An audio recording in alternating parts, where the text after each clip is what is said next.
And it is time to get started. I'm going to hand over to our meeting chair, who will be known, I think, to most of you. Welcome, Caroline Lucas. Over to you to chair this morning's biggest ever CMP webinar. Thank you so much, Rupert. And let me just add my thanks and welcome to everybody on the call this morning. It is very lovely to see all your faces on this early Tuesday morning. Thank you so much for being with us. So as Rupert said, this is our biggest ever webinar, and it's really about diving deeply into the issue of climate adaptation. And I want to welcome you on behalf of the Glacier Trust and the Climate Majority Project. As Rupert has said, I offer some advice to the Climate Majority Project. I'm Caroline Lucas, former Green Party MP, and delighted to be chair of this, where we're going to talk about the new report co-written by the Glacier Trust and the CMP called We Need to Talk About Adaptation. I will introduce you to the speakers very shortly, but just a bit of housekeeping first. As you've heard, the chat is being busily used already, and we're going to use that for questions as well. So if you do have any questions, put them in the chat, and my colleague Anya will be monitoring it, and I'll be trying to keep an eye on it as well. And there'll be plenty of time for questions and discussion at the end. And in fact, the webinar is in two halves. So first, there'll be an introduction to this report. We need to talk about adaptation. We'll then hear a response from Sarah Meir, the lead project coordinator at Retrofit Balsall Heath. And then there's time for questions. And then there's a second half, and that's when we'll hear the update from the Safer campaign, basically the launch of the Safer campaign from the Climate Majority Project, showing how it's seeking to increase the profile, the quantity and the quality of adaptation work in the country, and to amplify the many projects that are already underway, and to invite everyone into that space. And again, there'll be time for questions there. And I guess by way of introduction, I would simply say that I am so delighted that this morning's meeting and the excellent report we're about to hear about are part of a real upsurge, I feel, in a focus on climate adaptation. I think for too long, adaptation has been, like the poor cousin of mitigation. It's been sidelined, often misunderstood as a concept, and deprioritized as a policy. And I think some, even in the climate movement, sometimes fear that it's a distraction from climate mitigation. And I think the case that we're going to be making this morning is that the opposite is the truth, that far from being a distraction from the urgent work of climate mitigation, adaptation can be a route to engage far more people with that imperative, as well as being an urgently needed approach in its own right. That adaptation is a way of making the climate challenge real in people's own lives, that far from being the kind of technical abstraction of net zero, which can quite often feel quite meaningless to many people, it's about building practical community resilience, offering people agency, and I would argue authentic hope as well. We know that not enough of that is happening. The government's own advisors, the Climate Change Committee, has repeatedly warned that government progress on adaptation is either too slow, it's stalled, it's heading in the wrong direction. And therefore, it has fallen to the UK's main environmental organisations and leaders to champion the cause of climate adaptation and to pioneer new approaches. And that's exactly what we're going to hear about this morning. And so our speakers are going to be Kate Power, who is the report co-author. She is a renowned expert in sustainable consumption and behaviour change. Mark Holmes, the executive director from the Glacier Trust, after 10 years with the Environment Agency. Our own Rupert Reed, from whom you've already been hearing, co-founder, co-director of the Climate Majority Project. Ed Jarvis, from whom you've also heard, director from of campaigns with the Climate Majority Project. And then Sarah, who I mentioned, Sarah Meir, the project coordinator with Retrofit Balsall Heath. So for the first half of this webinar, which will focus on the report, let me hand the floor to Kate Power, the report's co-author, who I think will take us through some slides as well. Thanks so much, Caroline. And welcome to this launch of We Need to Talk About Adaptation, the 2025 edition, which, as you heard, is a collaboration between the Glacier Trust and the Climate Majority Project. We're so happy that so many of you are here because it shows that so many of you have an interest in this topic that we find so important. And hopefully by the end of this session, we'll all be talking even more enthusiastically about adaptation. Oh, that's Oh, that is the right slide. Okay, great. So you might yourselves have noticed that the conversation around climate change is starting to shift, and that mitigation is just important as ever. But as a society, we're starting to acknowledge that climate impacts are now defining daily life. And you might have experienced those climate impacts yourself. Actually, invite you to drop a word or two in the chat if you have experienced climate impacts where you live. Where I live, in the valley of the River Elbe in Germany, all the talk is about flooding. That's a big problem for us here. We've also experienced forest fires. And if you ever woken up with a house full of smoke from a forest fire, you'll know it's a very scary experience. So we do need to talk about this, and that's why we're here. So let's have a look at the next slide, please. So our report, as you heard, we need to talk about Adaptation 2025. It's a temperature check on how the UK's leading environmental voices are responding to the reality of those climate impacts. Our task today is not to summarise that report, but really we want to activate it to explore what this analysis means for us, the climate majority who care about climate change, and how we can move from awareness of the impacts to agency and action. So today we're going to have a look at what's changed since 2020, why adaptation language matters, and how we can make it resonate beyond the policy world. So now I'm going to hand over for the next section to Mark Holmes from the Glacier Trust to explain how all this work got started. Thanks, Kate. If we just move on to the next slide, that would be great. So I think there's a question really of why we chose the 5 organisations that we did. We had a look at of nearly 9,000 articles over the last 5 years from within this sector to try and gauge what the movement, what the momentum was like. So over 70 organisations we identified were talking about this, albeit a little bit less than we would like. And we decided that we would deep dive into the 5 organisations that are on the screen there, as kind of leaders really in the UK NGO, environmental NGO sphere. And that follows on from 2020 when the last report was published, which I'll touch on in a second. The way that we did this, it was a little easier than it was 5 years ago with the development of AI. So we could dive a little deeper and explore further, which presented challenges, but also meant that data was certainly had a lot more depth to it than previously. And we looked at things like campaigns, any media, publications, reports, anything really that had come out from these 5 organisations. We searched for various terms that were adaptation related, not limited to adaptation, but terms like climate resilience, and also not excluding mitigation either as a talking point. So what were we trying to do, and hopefully what the report looks into is kind of put these 5 organisations under the spotlight a little bit, along with the idea of adaptation as a concept that we here at the Glacier Trust have been pushing for coming up to 17 years now, and see how that is framed and how that is how that's changed really from 2020, and how it could be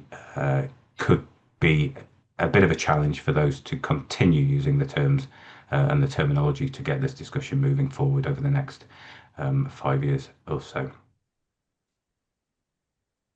Next slide, please. So back in 2020, the Glacier Trust published what was the second We Need to Talk About Adaptation report. And that acts very much as a baseline for this study that we have here, that we are very, very happy to partner with Climate Majority Project in publishing this report this morning. So back in 2020, it was less than 1%, about 0.8% of all communications coming out of these NGOs mentioned adaptation, which was 7 out of 850. We took that as kind of a near silence, really. It's not a core, or wasn't a core pillar of climate response. It was something that we felt was really not on the agenda of these organisations or the wider media in the UK. And we think that sort of shaped public perception, really. If it's not discussed, it isn't prioritised, people don't talk about it. The more you talk about things, the more they get talked about. And that's the same in general public, in the political sphere, and certainly financially when we're talking about supporting organisations, countries, certainly in the global south where we operate in Nepal, to support those people to adapt on a larger scale than they already are. But we're really delighted to release this report this morning. Mentions have risen sharply, which is positive. There's still a lag, as I'm sure you will see in the report as you read it, and that coverage remains kind of active, reactive, and fragmented. So that there's no proactivity there. It tends to be reaction to things that are already going on. And you, as you dive into the report, you will see that there are pinch points. There are sort of key moments, such as Friends of the Earth legal challenge to the National Adaptation Plan, which almost by default in the title will increase traffic. But it's a positive step. It's moving in the right direction. Our challenge now is to kind of push that on further and encourage more conversation. So I will hand it back into the present day. I will hand over. I think this is Sam, is it? Thanks, Mark. Can we move slide, please? Just to the next one. So thanks, Mark. So 5 years on from the first study, adaptation has become more noticeable part of ENGO and Green Party comms. And that's certainly starting to show in broader media landscape too as well. But let's stick with the ENGOs and Green Party for now. Coverage of those specific communications outreach, if you like, on adaptation has increased roughly tenfold. And we saw around 1,000 articles combined since the first study, which on paper looks like, definitely real progress. And we can see some of the coverage there on the right-hand side. But I think, as Mark's already touched on, much of that visibility has come from one dominant story, and that's the Friends of the Earth legal challenge to UK government's NAP3 or National Adaptation Plan legal case back in 2024. For those who, just to remind everyone, the High Court case argued that weak adaptation breached citizens' rights to life and a home, of course, and it reframed adaptation really as a rights and justice issue rather than perhaps a technical one. And it certainly captured the media's attention precisely, as we've seen, precisely because it's adversarial and a clear story of confrontation. So your typical good versus evil, et cetera, et cetera. So while adaptation is now appearing more often, much of it's still arriving through, if you like, conflict and crisis, not through long-term strategy or leadership. It's certainly visible, but it's fragmented, and you could argue more noise than narrative. So if we just move on, please, Ed. Okay, so just going back to it, we can see on here on the left-hand side, how much the legal cases equated to. 81% of the articles that we analysed from the ENGOs and the Green Party in this period of 18 months was attributed to the Friends of the Earth legal case. So what's also striking, no doubt about it, in this phase of the research is how different organisations have started to weave adaptation into their existing agendas as well, each through, if you like, the lens of what they already know how to talk about, and it shows real breadth, but also fragmentation as well. And I think, we'll come on to the summary of our thinking from that. But just very quickly to go through each of the organisations individually. Friends of the Earth, we've obviously mentioned that, but after the ruling, they used a variety of comms platforms, podcasts, newsletters, local networks, etc., to promote, I guess, a right to a safe home and a right of a safe future, if you like. Certainly compelling, but perhaps polarizing a little bit because it frames adaptation as oversight and even failure, not foresight necessarily. WWF UK took a more constructive tone, perhaps. Their Living the Planet report 2024 made climate resilience, a climate resilient nature, a headline metric, if you like, and called for what many of you will remember is a Living Planet Act to embed resilience into law. And they used farming and food as the bridge. So soil health, water security, dietary transition, etc., positioning adaptation as investment and not retreat, if you like. And of course, what is important to say here is there's no direct criticism here. It's good kind of, it's good comms in many ways. But again, we'll come on to a minute about our summary of how it all translates. RSPP frames adaptation more through pragmatism, if you like, than anything else. They focus on climate smart farming, wetland restoration, and coastal realignment projects, such as the Wallasey Island in Essex. And as I say, their tone is pragmatic and policy literate. Adaptation is as, if you like, ecosystem management and community protection. So all good there, but it equates the RSPP comms in the period equates to just less than 5% of the conversation. Greenpeace takes another justice narrative, similar to Friends of the Earth. Those who created the crisis should pay. Their polluters pay campaign pushes for a levy on fossil fuel profits to fund, resilience and recovery, no doubt about it. And I'd say that coverage peaks around protests, around COP moments, and investigations into flood defence inequality or heat risk in housing.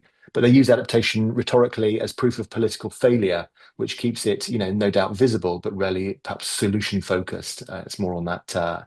It's more on that political failure thing. Finally, Green Party gives adaptation a civic face, no doubt about it. Its messaging links resilience to local governance, to public health and housing equality. Phrases like climate safe homes, heat resilient neighborhoods, fair adaptation funding, etc. It's adaptation as no doubt social infrastructure, basic social housing and social infrastructure. But the party needs to raise its game, given that 3% of the adaptation comms in this period is just 3% is attributed to the Greens. So we can see together that there's 5 distinct pathways into the conversation. For Friends of the Earth, there's legal justice. For WWF, there's nature and food systems. For OSPP, it's habitats and land use. For Greenpeace, it's accountability and equality. And for the Green Party, it's local fairness and resilience as well. As I said, collectively, they've made adaptation certainly present in UK climate discourse and climate media, but we'd say that it's not yet fully combined or fully coherent. Each narrative, no doubt, stands on its own, and together they compete for airtime. And they're still lacking a single shared storyline or an adaptation backbone, if you like, of national preparedness, which I think is the vital part. Just going on to the last slide in what we want to share from the report.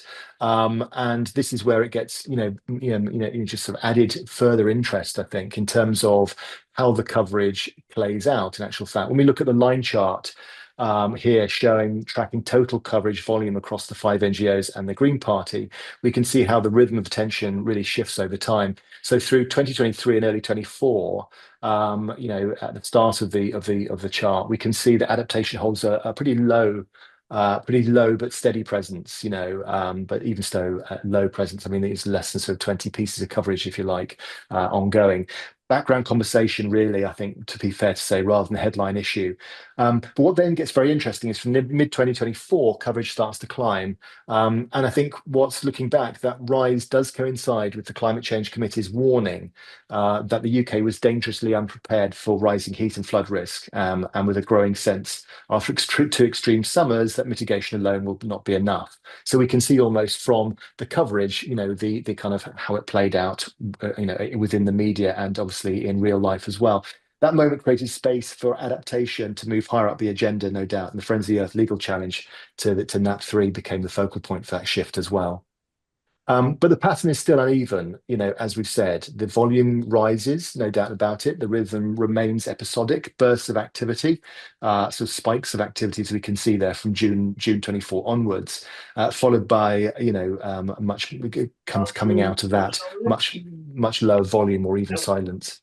So there's no sustained pressure, no continuous public narrative necessarily about preparedness from these parties. And when you zoom out across the wider media landscape, that pattern becomes even clearer. Lots of smaller conversations around adaptation happening across government agencies, local councils, businesses, academics, insurers, etc. Everyone using terms like resilience, preparedness, climate proofing, adaptation finance, etc. But again, I'd say these are sporadic and disjointed. Everyone seems to be pushing a set of buzzwords, if you like, without much coordination or continuity. And I think that's what really matters here, and one of the kind of the major points of our report. But because essentially what the public doesn't hear 20 nuanced conversations, it hears much less than that. And without a shared story, these separate threads don't have anything that feels like sustained momentum. So if the Climate Change Committee is now warning that UK infrastructure is dangerously exposed, we must prepare for 2 degrees of warming before 2050, then it's the NGOs who are best placed to turn that warning into pressure, no doubt about it. They're already having the credibility, they've got the media reach, the storytelling experience to stay in the conversation. But what we feel is missing is the unified push, using adaptation as a rallying point, if you like. Not just a reaction at the point the media follows events. So it's really that sense if NGOs can lead with coherence and urgency and drive that pressure, the media will follow them, not the next disaster. Okay, passing over to Rupert. Sam, thank you. Hello again, everybody. I'm going to build on what Sam has said by taking us with the next slide into the part of the report where we are giving our conclusions and recommendations. So, yeah, why does this matter? Well, decarbonisation is global. Adaptation is local and immediate. Part of what we're saying here is that what this report offers and outlines is a way into thinking climate that is less polarizing, more relatable, and inherently community oriented. Talking about adaptation can move people from anxiety to action. That is to how do we live well with difficult change? It reframes climate work around concrete protection, fairness, and community rather than guilt and abstraction. For the climate majority, and when I say the climate majority here, I don't just mean the climate majority project, right? I mean something far wider. I mean the actual climate majority of people who are already getting it and concerned and want to get involved. For the climate majority, this is the leverage point. Adaptation, done right, is the leverage point, turning realism into engagement. And what Sam was saying there was that reactive coverage alone can't be enough to build resilience. Adaptation is where agency lives, and that agency needs to be grown in a more organic and consistent way. When adaptation appears only in moments of crisis, it risks reinforcing fear rather than readiness. To make resilience mainstream, we need ongoing constructive communication, showing that preparing for change is part of living well, not a sign of failure. Next slide, please. So, how we talk about adaptation shapes what comes next. The adaptation discussion, and this is part of what we're looking at in our report, whether this is happening or not. To some extent it is, but not enough. The adaptation discussion needs to be strategic, transformative, ecosystems-based, fair, not just superficial, reactive, and defensive. That is absolutely crucial. It's not enough to talk about adaptation. How you talk about it is also crucial. So how do we change that conversation? Next slide, please. So here's some headings, and these amount to our central recommendations. Be strategically honest. The post 1.5 degree centigrade world, tragically, is already here. We had a very striking confirmation of that this morning. Antonio Guterres has just come out and finally said, we've lost 1.5. We are not going to stay below the 1.5 degree planetary boundary. This is what enables the adaptation conversation, and this is what makes it so crucial, because we are in the age of consequences. We need to make adaptation tangible, which means many things, including, for example, greening cities, one of the most striking and crucial ways of improving people's lives and making adaptation visible. Shifting the frame means replacing net zero talk with the language of resilience, preparedness, and becoming safer. That, of course, does not mean that we are no longer interested in decarbonisation. On the contrary, it's about powering the decarbonisation story by powering the adaptation and resilience story, because those wake people up and are much more concrete. They're a way in. We need to keep fairness central. Who is most exposed? Who decides? Who benefits? People won't welcome adaptation action unless they sense that it is fair and just. And it inherently is and can be, because adaptation and vulnerability and impacts, these are the ways that climate is most relevant to most people, in particular working class people. And finally, using stories, not slogans, this builds on the making adaptation tangible idea. Remember that people remember lived resilience more than policy ambition. It's inherently more relatable. Next slide, please. Okay, so what do we need to do? We need to bring adaptation into every climate dialogue. That means policy, business, finance, health, education, activism. It needs to be everywhere. At the moment, it's too patchy. We need to champion local resilience initiatives, which means things like climate hubs, retrofit schemes, community energy, citizen monitoring. We have many people involved in these things on this call. You can see some of them in the Zoom chat. Accountability is important. We need to fund a serious national resilience plan. That, as you'll be hearing later in this call, is a central demand of the Safer campaign. Polluters are going to have to pay to make that possible. And we need to encourage funders and media to measure credibility. And what I mean by that, this is really, really important. It isn't enough to just measure emissions targets. We need to measure resilience outcomes. And that is something which is only just frankly getting underway. It's inherently harder because adaptation is more retail, is more local. But we're going to have to find ways of doing this. Next slide, please. This slide really, this final slide of my bit really speaks for itself. I won't read it out. You can read it. The headline is crucial, though. People sometimes still say, isn't adaptation kind of giving up? And we say, no, adaptation is not giving up, it's showing up. It's showing up to actually get involved and start mucking in together to do what needs to be done. And with that, I'll hand over for our final few slides of the presentation back to Kate Power. Thanks, Rupert. Next slide, please, which is showing a diagram. It's actually not from our report, but we liked it. It's from the website of an organisation called Highland Adapts, a collaboration of Scottish organisations promoting adaptation work. And it shows that when we focus on adaptation, there's still a huge overlap with mitigation. So we really don't need to choose one or the other. We can focus on both as being equally important and overlapping. But as Caroline Lucas reminds us, we really do need to make sure adaptation becomes part of the core narrative, and that it's rooted in justice, that it's shaped by communities, and that it's carried by all of our organisations. While here, I'd just like to take this opportunity to say a big thank you to Caroline Lucas for writing the foreword to the report, which I'm sure you're going to find very inspiring reading. Next slide, please.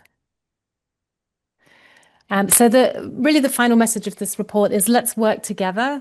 Let's talk about adaptation, but a transformative adaptation that includes everyone, and let's raise the volume. And I'm going to finish off on the next slide with a quote from Asad Rehman, who recently became the CEO of Friends of the Earth. We've been really impressed with the adaptation work that all the organisations have done, especially Friends of the Earth. And so Rupert interviewed him recently, and this is what he said: that the impacts are inevitable, that adaptation is inevitable. Our task is to build stronger, fairer communities that can withstand misinformation as well as storms, and fight for the right to live with dignity and balance. So with this stark reminder of why we need to talk about adaptation, I'd like to thank you very much for your enthusiastic engagement in the chat, and I hope you enjoy reading the report, and I'll hand back to Caroline. Lovely. Thank you so much, Kate. Thank you, everybody. That was a really fantastic introduction to the report, and has triggered A huge amount of comment in the chat. It's a lot of people saying it's quite hard to keep up with it, but rest assured, two things. First of all, it's going to be saved, that chat, and sent to everybody who's on this call, so you don't have to worry about it. And if you want to get it even sooner than that, then if you just click on those three dots at the top right of the chat, you can save it yourself that way, because there really is an incredibly rich and flourishing discussion going on in the chat. I've been trying to keep up to date with some of the questions, and forgive me if I've missed some, but I was just going to try and group them a little bit.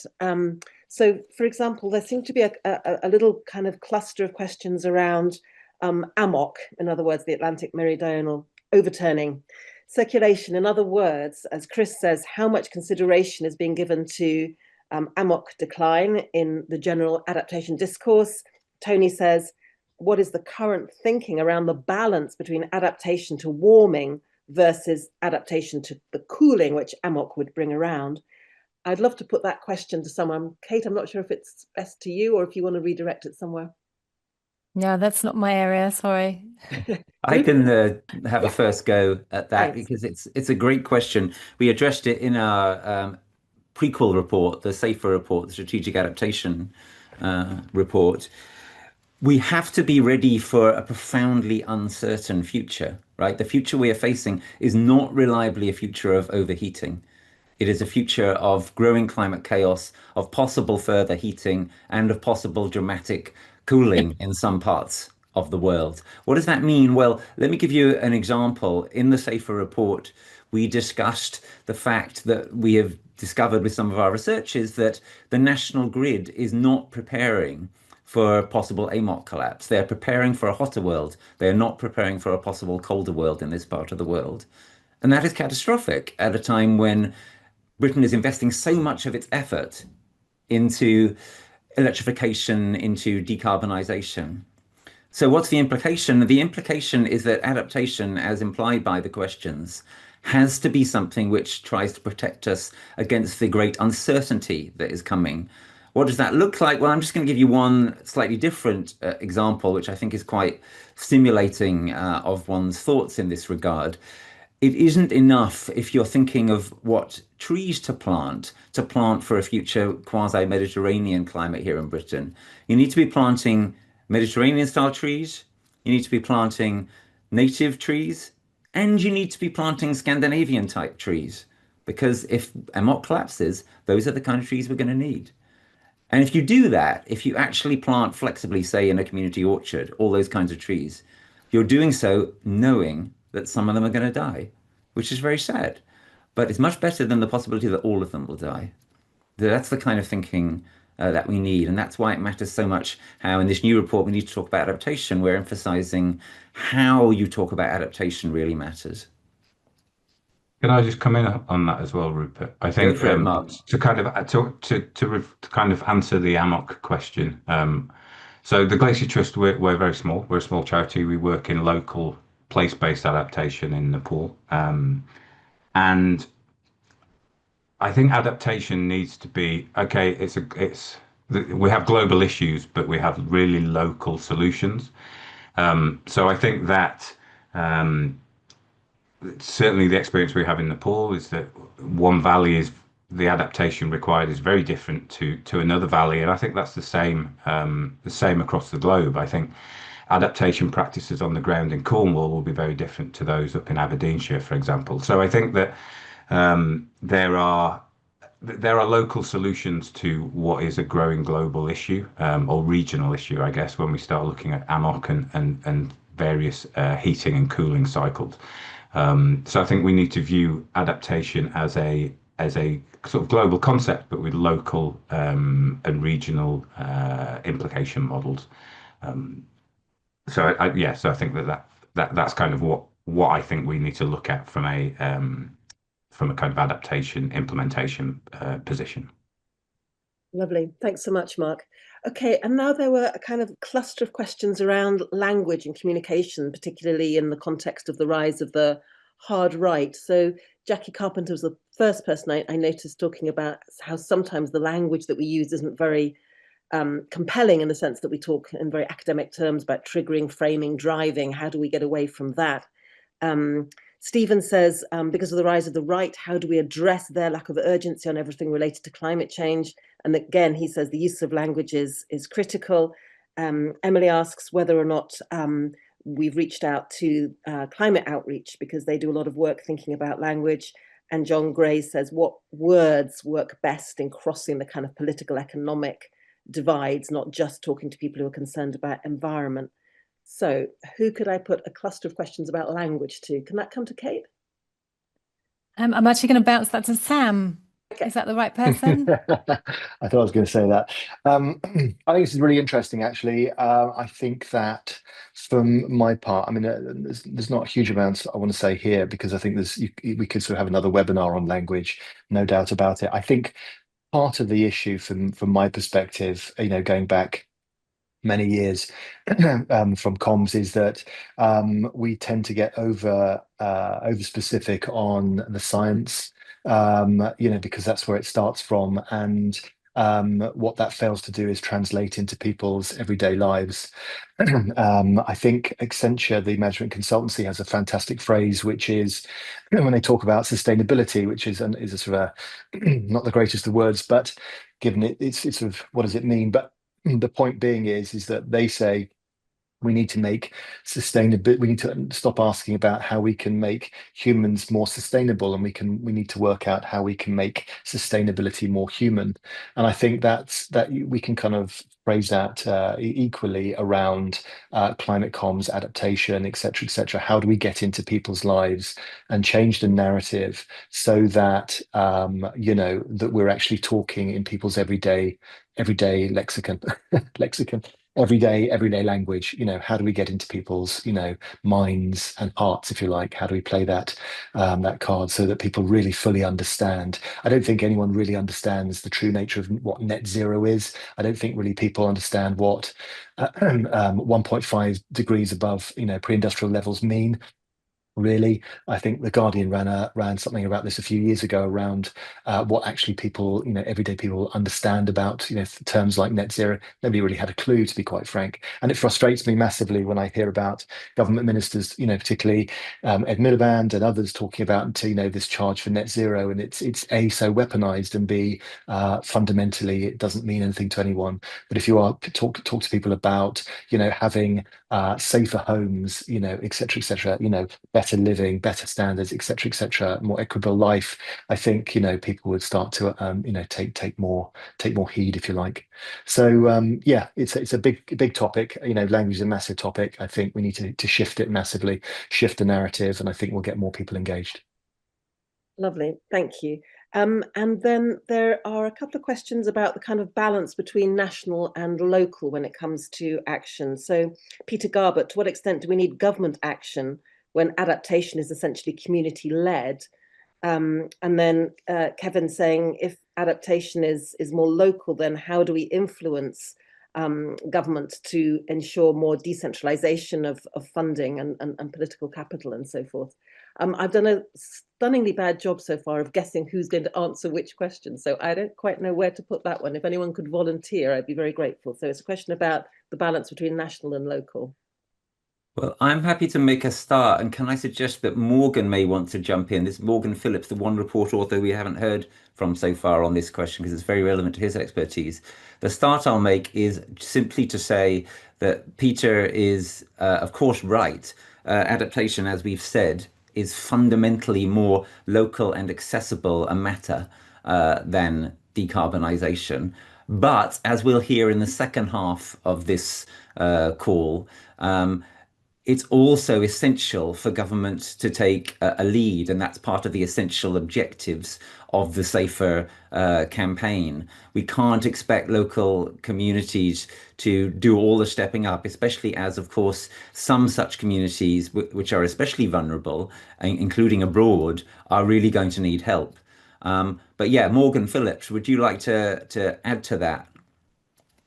Thanks, Rupert. Hi, everyone. Sorry not to be on the panel from the beginning. I think the really fascinating thing about adaptation is that it is so unique to where people's are and their circumstances, as Mark pointed out with Nepal.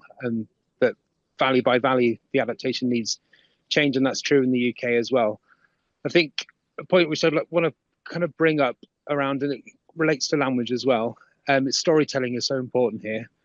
At a local level, people need examples of what adaptation looks like and what good adaptation looks like, because there can be many examples of adaptation where people aren't thinking about the downstream effects of the adaptation strategy they're implementing. So again, in the Nepal example, it may be that one village is running out of water, and so it diverts a stream so that it can have water for its land. But that in itself is diverting water away from people further downstream who need it. So it's thinking really consciously about the adaptations people are taking, and thinking about the downstream effects, both kind of literally and metaphorically, of their adaptations. So a key reason we need to talk about adaptation is that it can be done badly. And if we aren't actually looking at the adaptations people are taking and holding them account on them and helping them to think about different forms of adaptation, then there's a danger that people either on purpose in a kind of selfish way will adapt in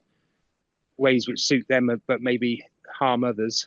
And also they may adapt in ways where they haven't actually thought about an adaptation strategy that can either intersect with justice needs or mitigation needs as well. So it's really having the conversations and giving great examples of both of the good as well as the kind of the bad versions of adaptation that we're seeing are really important to help people to figure out which adaptation strategy they should adopt in their area.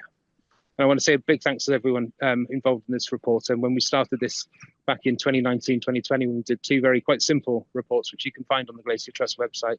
I never thought it would result in this amazing comprehensive report. And it's been an absolute delight to read it and to see all the inputs and the stories within it. So I really encourage everyone to have a read of it. And so thank you to everyone who's been involved with it, and pass back to Caroline.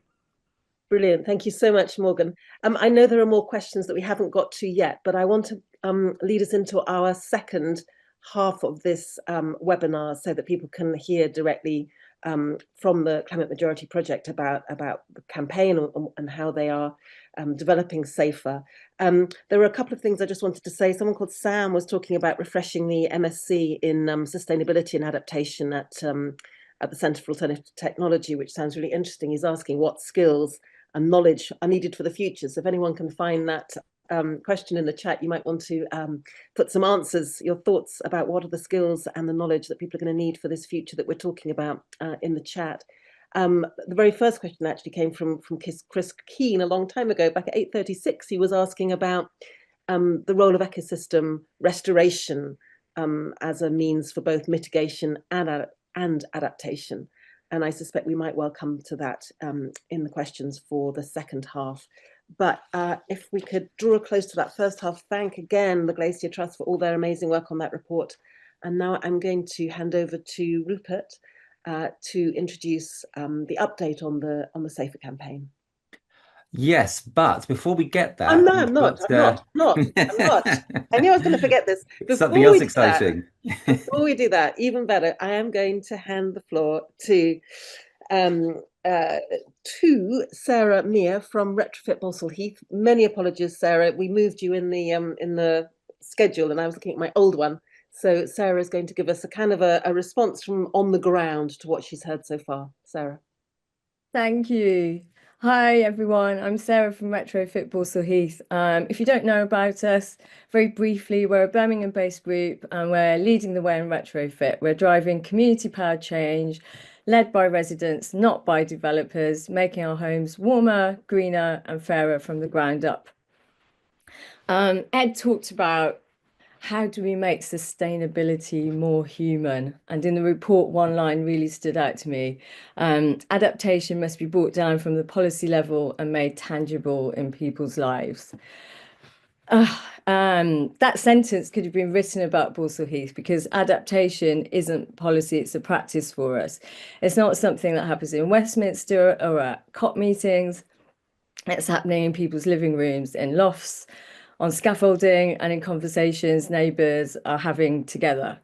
Zach Polanski said recently that retrofit is actually one of the most positive, practical things that we can do. And he's right, retrofit is climate action that people can feel, because it's in your home, it's kind of staying cool in a heat wave, it's about being warm in winter, and really importantly, having a cheaper home to run. It means cleaner air, drier walls, and also the satisfaction of knowing that you're making your home future ready. At Retrofit Balsall Heath, we see retrofit as the front line of community adaptation. Every time we insulate a wall or seal a window or train somebody in retrofit skills, we're not just cutting emissions, we're building local resilience. We're protecting health, we're lowering bills and giving people visible proof that adaptation is actually possible. Because the truth is climate impacts are already here. As you know, we've discussed the floods and the heat waves and the energy shocks. They're not warnings anymore, they're actual headlines. But retrofit gives us a way to respond that's hopeful. It's a way of saying we can live through this and live well. The report calls for fairness and honesty in adaptation. We'd like to add one more word: ownership. People need to feel that climate action belongs to them, that it's not being done to them, but by them. And retrofit, we believe, does that. It gives agency back to communities.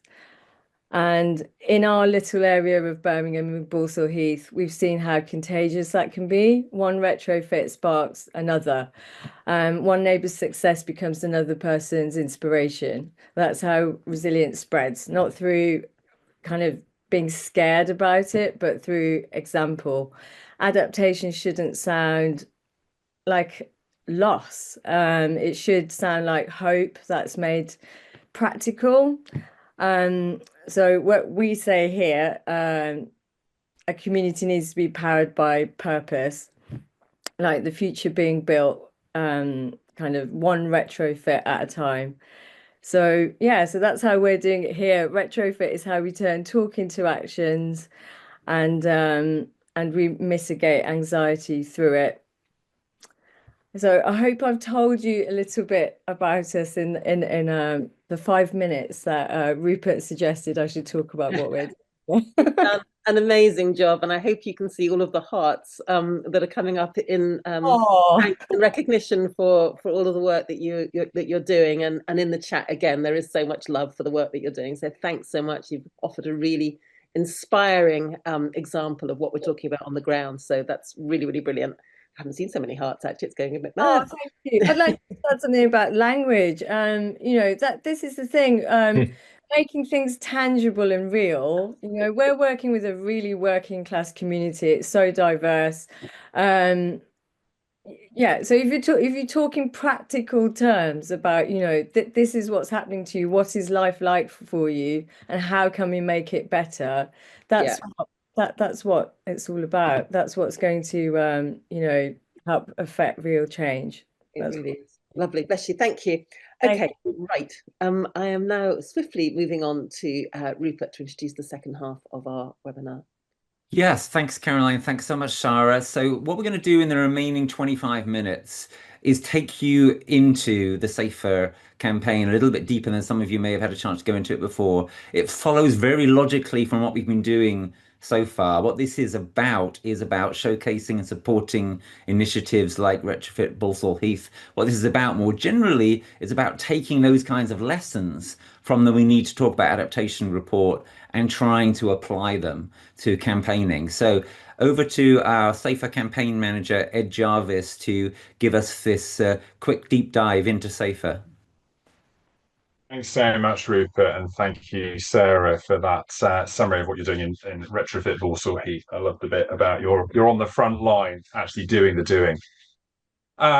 So we launched in July the Safer campaign, and since then we've been thinking really quite intensely about what our strategy should be and what our goals are. So this slide just takes you through the 3 layers of our goals. So the first one is all around public awareness and acceptance. So we want adaptation to be part of people's lives in the UK. We want adaptation to absolutely to be seen as a no regret thing, building a resilience, making communities safer, is an absolute no-brainer. It is also our help that it would act as something as an on-ramp to more climate engagement. As people realise, and we've talked about the Atlantic Ocean current systems, as people realise that, breakdown of the Atlantic Ocean current system is a possibility, real risk.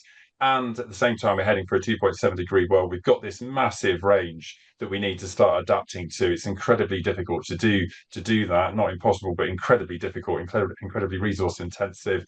We've got to, hopefully people will start to think, oh, actually, what we need to also do really rapidly is decarbonize and to regenerate nature. So there's that bit. So that's the first layer. And then there's the community resilience initiatives like Retrofit Borsal Heath. There's all sorts of initiatives already happening out there. We'd like to support existing initiatives, and we'd very much like to trigger some new initiatives. And we'll talk about how we're looking to do that a bit later. There's a political action component to this as well that we're splitting out into two. So government needs to adopt adaptation as a central pillar of its policy to protect everything else it's doing. If you're not thinking about adaptation, you're not risk managing all the other outcomes that you want to have in the UK. And we want to help and pressure the government into accelerating a national resilience agenda in the UK. So there's that aspect. And there's also a bit about we want political parties and the political discussion to focus much more on adaptation. And we want to see that coming through much more in the media narrative as well, building on all the stuff that we've heard from the report. There's still a gap. We want to see more. So coming back to the report, so if you go to it, and I know we're sharing links in the chat, perhaps we could share another link to the chat on the Safer website now. If you go to the bottom of the report, obviously read the whole thing, but if you go to the bottom, there's some really fabulous recommendations in there. So I'm just going to quickly put the recommendations up on the left-hand side of the screen here. So there's recommendations for the environmental organisations. I'm not going to read out all the bullets. I'll leave you to do that and read the report in your own time. There's recommendations for the public. There's recommendations for policymakers and business, and there's a number of thematic recommendations. So that's what the report's saying. Well, how does that actually map across to what the Safer campaign's doing? Well, it maps incredibly closely. And I'm just putting a quick summary on the right-hand side of the slide above. So let's just look at public awareness and acceptance. Well, clearly that maps back to what the report's asking for, recommending for the public around demanding local action in local authorities and co-creating local action with local communities. It also absolutely maps across to seeding and supporting existing community resilience initiatives. And absolutely, there's a direct line between for policymakers and the political action, getting government adoption and wider cross-party political acceptance. There's probably a couple of exceptions, a little bit. So we're not directly in the space of supporting campaigns on accountability, that's not what we're doing. We're incredibly supportive of that happening, of course, but it's not something that's coming out of the campaign currently. And just to highlight bottom left in the thematic side, the educational outreach. So there's a sister campaign, the Climate Courage campaign that Les and Josephine are running with. That Climate Courage campaign is very much focused on the educational outreach. So we've got a huge amount of consistency and read across between the report and what we're doing on the Safer campaign. Now, we've talked about place, and coming back to what Sarah said about place being really, really important, and a number of other people have said, place is fundamental. So let's just think about what our place strategy is from a campaign perspective.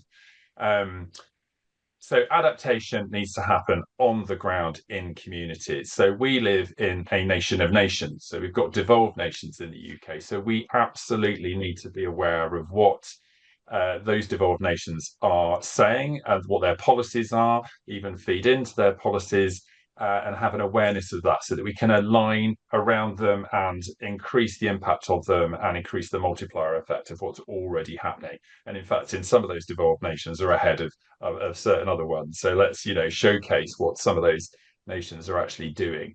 So that's really important. there's a real opportunity for volunteers here as well. So what we're looking to do is expand what we're asking and what we're offering around volunteers by having a two-layer approach to volunteers. So having a regional approach, which maps directly back to the point above, right? Having some representatives from Northern Ireland,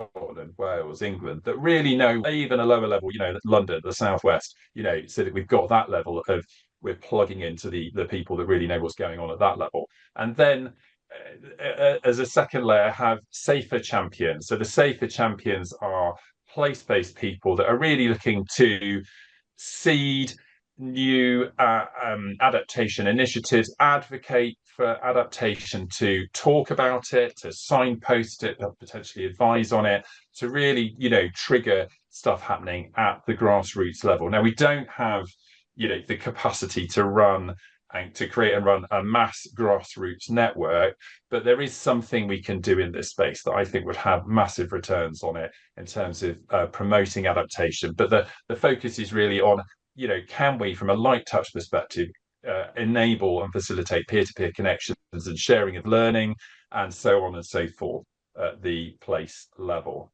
And then the last one, which is very exciting because it is incredibly live at the moment. So Karen Jack and Chantel Burns are doing a fabulous job at talking to community leaders in Ely.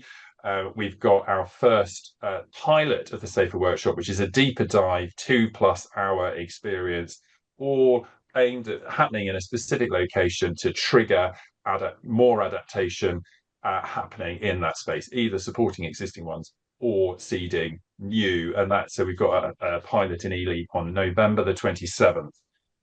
Which is very exciting indeed. And that's a workshop that we're looking to roll out across the country when we've got funding for it, to trigger that kind of groundswell of activity from the bottom up in communities, building on what's already happening. A quick update on the team. So who are we? So you can see on screen, so you've heard from Rupert today, you're hearing from me now. Jenny Savage, we are the core team. Anya's just joined as well. So you heard from Anya if you're here just before 8:30. Anya's doing a fabulous job on social media. We now have a TikTok channel. Perhaps a moment to share the TikTok channel again. There's some really interesting content on there. I just mentioned Karen and Chantel working on that Safer Workshop, that deeper dive that we want to roll out across the country. Caroline, thank you for everything you're doing in terms of advising. Nick has done a fabulous job, but is moving from campaign manager into the advisor role. And this is honestly just a result of lack of funding. So funding is, as it is in lots of organisations like ours, a really a significant factor. It's a key priority to us to keep funding to keep the campaign going in 2026. So I think we're going to drop the donation link into the chat as well during this session. But also, so any donations are very, very welcome. But also, if people know of foundations that we could apply to, don't hold back, do send them through. We're obviously scanning as well, so do pop that through. I'll put my email will come up in a moment, or you can message me here. Now, the bit that gets me really excited is what can we do about all this, and what are we doing, and what can you do? So let's get into the action side of things.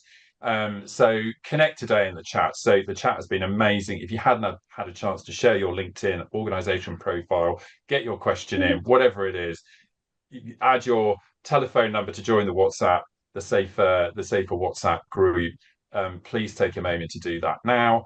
Read and share and comment on the report. Let's get this out onto social media. Let's create a buzz about it and get it.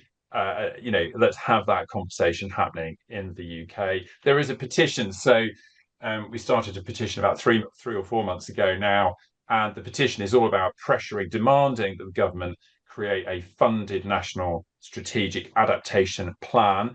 So we want 10,000 signatures for that by the end of the year. We're at 4,400, which is great. It's really difficult for these things to get up to 10,000. Most of the parliamentary petitions don't reach it. So please take a moment when the QR code comes up in a moment to sign and share. Get it out onto your social media, please. Let's get to 10,000 before the end of December so that we have a discussion in Parliament. And we're also working with Caroline on building parliamentary support for this through the all-party parliamentary groups with a view to having an early day motion in Parliament. Wouldn't that be amazing? Your adaptation initiatives, so please share if you're aware of really good examples or people who've got really interesting plans for them. Please drop links in the chat, please email us, let us know. We'd love to showcase adaptation initiatives on our website so that we can point to people at the art of the possible. Look what Retrofit Borsall Heath are doing, you know, look what flooded people are doing, look what all these other people are doing around the different themes of climate change, the climate impacts that are upon us. Now, there's so many actions. There's another slide. So let's go through this. The volunteering. If you're interested in the volunteering, or if you're interested in, you know, representing Scotland, Northern Ireland, or Wales in some way, you know, we'd love to hear from you. If you're interested in being a safer champion, someone who talks locally about adaptation and advocates for it in your local community, we'd love to hear from you. And if you are interested, once we've got through the pilot, we've templated the whole safer workshop, and we're looking to roll it out next year. If you're interested in being involved in facilitating and actually doing that, you know, we'd love to build up a little pool of facilitators that are keen on doing that. So that's volunteering.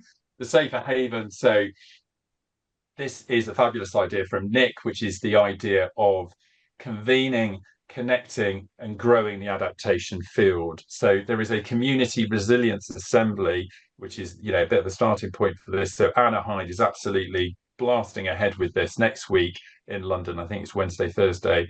Nick and I are going to be there in London. It's all about resilience and community adaptation and sharing and connecting. So do come and talk to us. Forgive us if we don't recognise you. There's been 260 people in this webinar today, but do come over to us and say hello. It'll be lovely to connect.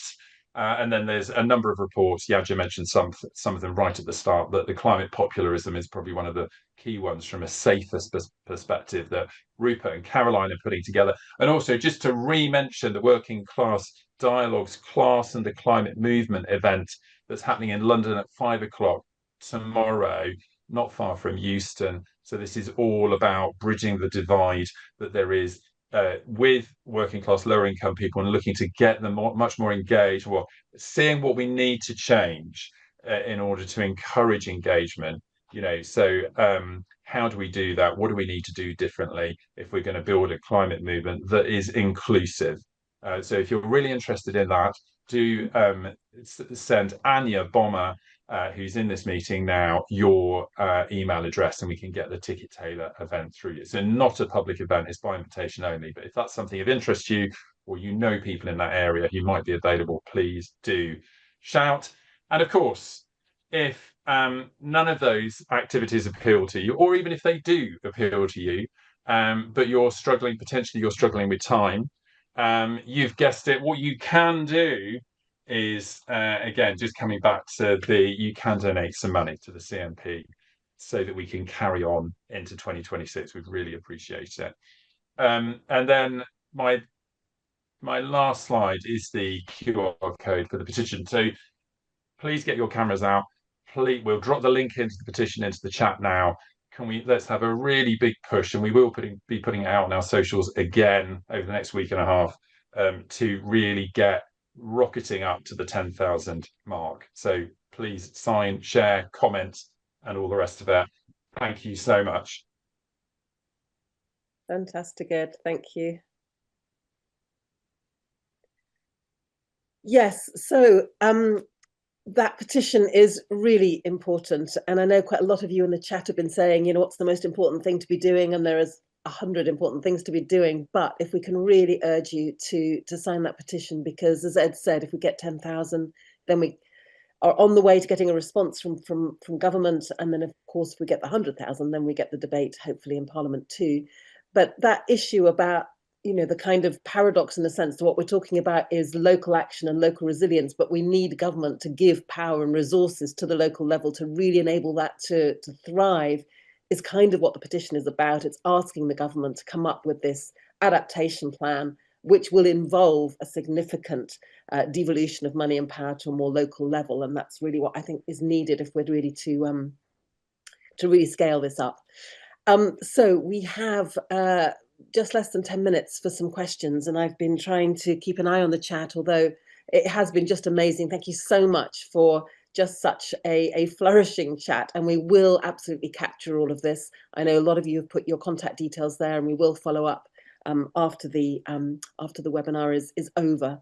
But in the meantime, I just wanted to come to a couple of questions, and one of them feels really important to me, from someone called Karen, who is saying, how will people who don't have enough money to get by on right now actually be able to respond to the idea of retrofit? That might just seem like a distant dream to them when they're just kind of worrying about how to get food on the table. So her question is this really just for the better off? And I would love someone to really address that, because if that were the case, then we would definitely be in the wrong space, and that must not be the case, as I'm sure we all agree. But Rupert, Ed, does anyone want to take that question about how we make sure this is something that everyone can be engaged in? Yeah, happy to make a start. So couldn't agree with you more, Caroline, and with the questioner. And I think this comes back to why what this has to be is a combination of bottom up and top down, right? What we know is that at the moment, for example, in this country, the government is is funding adaptation far too little. There's far too little resource for resilience, and that's the basis of our petition and what we're calling for, right? So we need to jumpstart that by doing stuff and by calling for stuff locally where we are. But we also know that more marginalized communities, for example, working class communities, the kinds of communities that often do get devastated, for example, by floods, right? That those communities are not going to be able to do all of this by themselves, at least not to nearly a sufficient extent. So that's why it has to be both. And it just can't be a matter of saying government has to do it all, because they're just not going to. And it can't be a matter of just saying, well, this just throws it back onto everyone's own individual resources, because in some cases those are not going to be enough. So that's really the basis for the strategy of our campaign, which Ed tried to outline earlier. Ed, do you want to add anything further on that? I think we need national funding in order to facilitate this local action, which is exactly what that petition is pushing for. So no, I think that's nailed it. Yeah, that's just another reason to get out there, please, and sign it and share it in the networks that you have, because we really do need to scale it up. There was a question from Marina, who was saying that a real understanding of trauma is often missing from these conversations. Where do trauma-informed principles and practices feature in the work examined to date? And I would love us to answer that question, because the CMP, the Climate Majority Project, has been doing a huge amount of work on thinking about the trauma that is involved in the whole debate that we're having here just now. And one whole strand of the CMP's work is called the Climate Courage Campaign, and that's all about education and how we make sure that teachers are equipped with the time and the resource and the training to be able to properly teach around climate and nature in a way that gives space to and support for a very legitimate and understandable response from young people, which of course is to be really concerned and having quite a lot of anxiety about the kind of future that we're talking about. I don't know, Rupert, if you wanted to add any more on that, or on the ICRA work. I think Les might be on the call too. Les is one of our wonderful managers of the Climate Courage campaign, so he may want to add a few. Yeah, let's invite someone more involved with Climate Courage to speak in a second, maybe Les. But you've already made a great start there, Caroline, which of course is quite right, because this is an area of your increasing interest and expertise, including with us. My own view is that absolutely this is crucial. There is enormous trauma, a great deal of it is unacknowledged.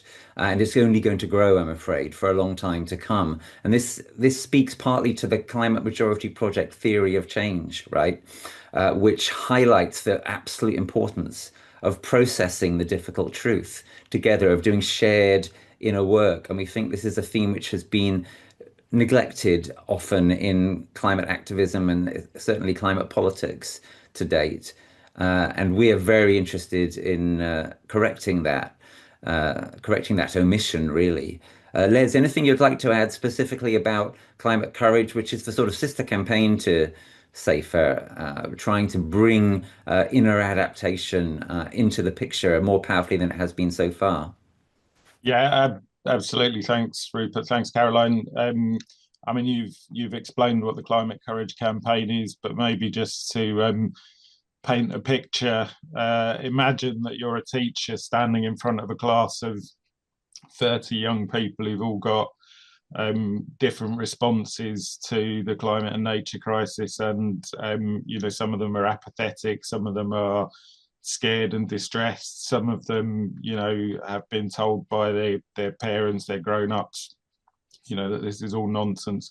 If you're a teacher and you're standing at the front of that classroom and you're not properly equipped to talk about that with those young people and to create the space where trauma and distress can be handled and listened to and work with, and still find ways to move forward collectively as a class, as a whole school, as a community. So the Climate Courage campaign is really focusing on how we support our teachers, our climate educators, the mental health professionals who are seeing this this broad sense of increasing overwhelm for our children and young people. I've put some links in the chat to the campaign page, and yeah, if anybody is interested to find out more, I'll put my contact details in, and we can follow up outside of this discussion. Fantastic. Thank you so much, Les. We are beginning to run out of time. We've got 4 minutes. Yes, Rupert, would you say something about ICRA? I can certainly do that. Yeah, so this is something which some of you may not be aware of yet. It's a big new lottery-funded project put together by the Climate Majority Project and the Climate Psychology Alliance and the Mindfulness Initiative. And again, really, it's an attempt to really build the profile of inner adaptation, of shared inner work, as an absolutely crucial part of climate response. So ICRA stands for Inner Climate Response Alliance. I've just put a link to it in the chat a moment ago, and it sort of expands the idea of climate courage and connects up with the safer idea to seek to elicit support for those who are doing this trauma work around the country, including people who don't really intend to. For example, one of the motivations for ICRA is that we found that people who are doing climate literacy work were finding that questions of emotional difficult response to the climate ecological situation were coming up spontaneously, and the people doing the climate literacy work were struggling emotionally with that. So they need support, and we're trying to build in ICRA a community of practice to enable that to happen. Lovely, thank you so much. And just in our last few moments, there were a couple of questions that were really asking some practical things. So what can we learn from the EU? Are there projects there on adaptation we could learn from?